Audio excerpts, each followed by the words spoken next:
Who was the first person to get high? Not the first celebrity, not the first rapper, not the first person you know. I'm talking about the first human being in history to discover that a certain plant could change the way you think and feel.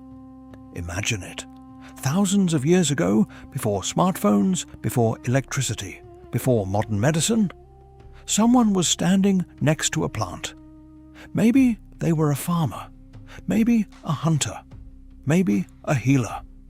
They already knew the plant was useful.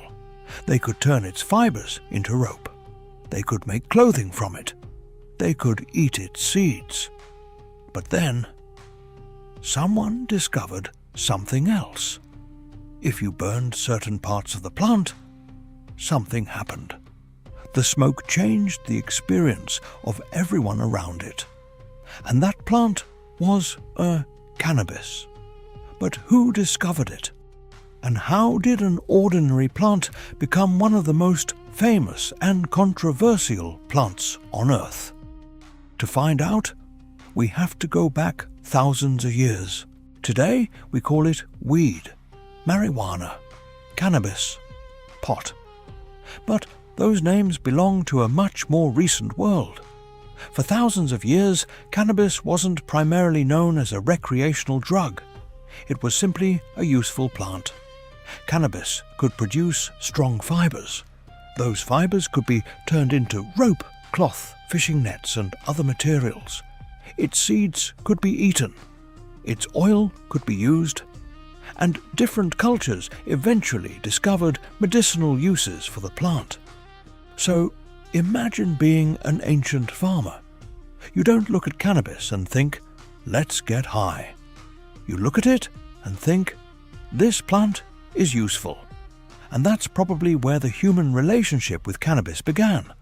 Not with the smoke, not with a party, but with agriculture. Genetic research suggests cannabis was domesticated in East Asia during the early Neolithic period, thousands of years ago. But then something happened. Humans didn't just cultivate the plant, they started moving it. And as cannabis traveled across Eurasia, people discovered that it could do much more than make rope. One of the earliest chapters of cannabis history takes us to ancient China. Cannabis was cultivated for its fiber and seeds and became associated with traditional medicine. Ancient Chinese sources describe the plant and its uses. But there's an important problem when we ask, who discovered cannabis? Ancient history rarely gives us the name of the person who made the first discovery. There was no ancient newspaper saying, "Breaking news. Local farmer discovers cannabis gets people high." Instead, we have fragments, ancient texts, archaeological sites, burials, seeds, plants, and chemical traces. And one of the most incredible clues comes from a place called Yanghai.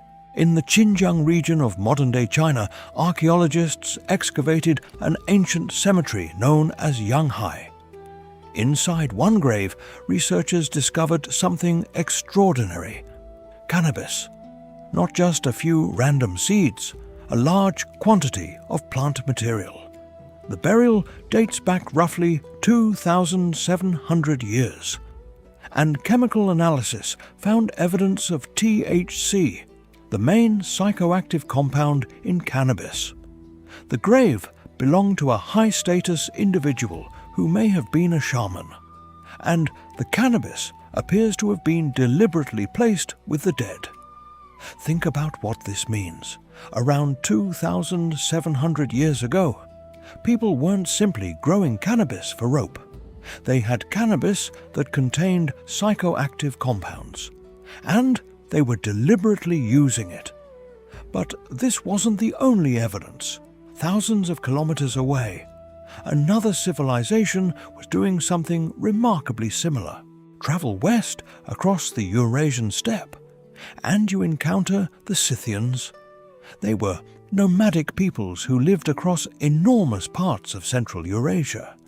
They were known as skilled horsemen and warriors. But one ancient Greek historian gave us another fascinating detail about them. His name was Herodotus. Herodotus described a ritual in which the Scythians placed cannabis on heated stones inside an enclosed space. The plant produced smoke. The smoke filled the room, and the people inside inhaled it. Herodotus described the participants becoming excited and celebrating. For the Scythians, cannabis wasn't necessarily just entertainment. It appears to have been connected with ritual and ceremony.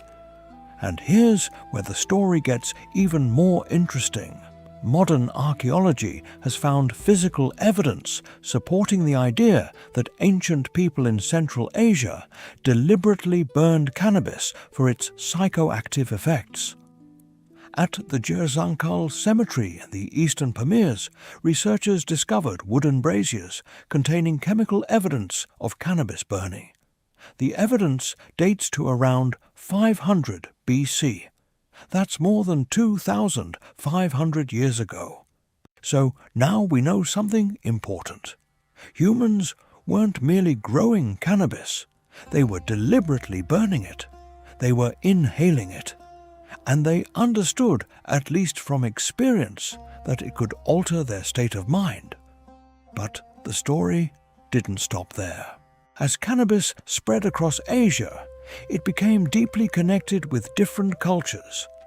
And nowhere was that relationship more distinctive than in India. Cannabis became associated with medicine, religious traditions, and ritual practices. One famous preparation was bhang. Unlike the modern image of cannabis being smoked, bhang was traditionally consumed as a preparation that could be incorporated into drinks or food. Cannabis therefore wasn't simply viewed as a recreational substance. Its meaning depended on the culture using it. To one person, it could be medicine.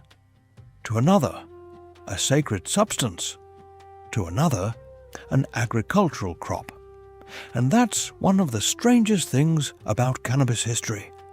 The plant stayed basically the same, but the way humans understood it changed dramatically. And as people traveled, so did cannabis. As cannabis spread through different parts of Asia and the Middle East, people developed different ways of preparing it. One of them was hashish. Instead of simply using the plant material, hashish concentrates cannabis resin. And this changed the experience. Cannabis became part of different medical, cultural, and recreational traditions across the Islamic world and beyond.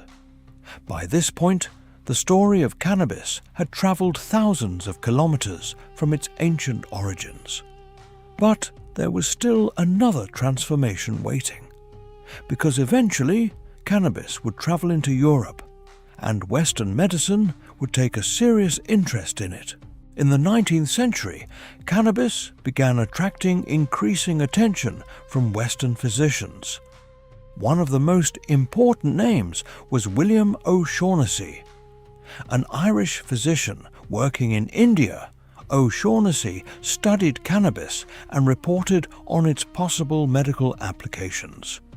His work helped introduce cannabis preparations to Western medical audiences. And for a period, cannabis preparations were available as medicines. Think about that. The plant that would eventually become heavily restricted was once found in medical preparations. Doctors experimented with it. Patients used it. Pharmacists sold cannabis-based products. But the relationship between governments and cannabis was about to change.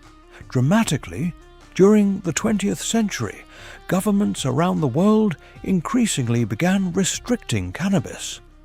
Different countries took different approaches. But cannabis gradually became associated with prohibition. In the United States, the Marijuana Tax Act of 1937 became a major milestone in federal cannabis regulation. Over the following decades, international drug control policies strengthened. Cannabis went from being an ancient agricultural crop to a controlled substance, and eventually it became something much bigger than a plant. It became a political issue, a cultural symbol, a criminal justice issue, and later a massive legal industry in countries and regions that chose to legalize or regulate it. But after thousands of years, we still haven't answered the original question. Who was the first person to get high? Was it an ancient Chinese farmer? A Central Asian shaman? A Scythian warrior? An Indian priest? Or someone even older?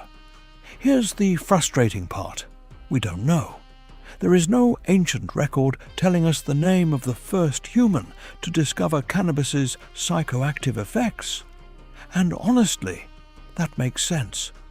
The discovery probably didn't happen in one dramatic moment. It may have happened gradually. Someone burned the plant. Someone noticed the smoke. Someone tried it again. Someone else experimented with another preparation. And eventually, knowledge spread from person to person, generation to generation, civilization to civilization. The first person who discovered it didn't write their name in history, but their discovery survived. And that's what makes cannabis so fascinating. It didn't belong to just one civilization.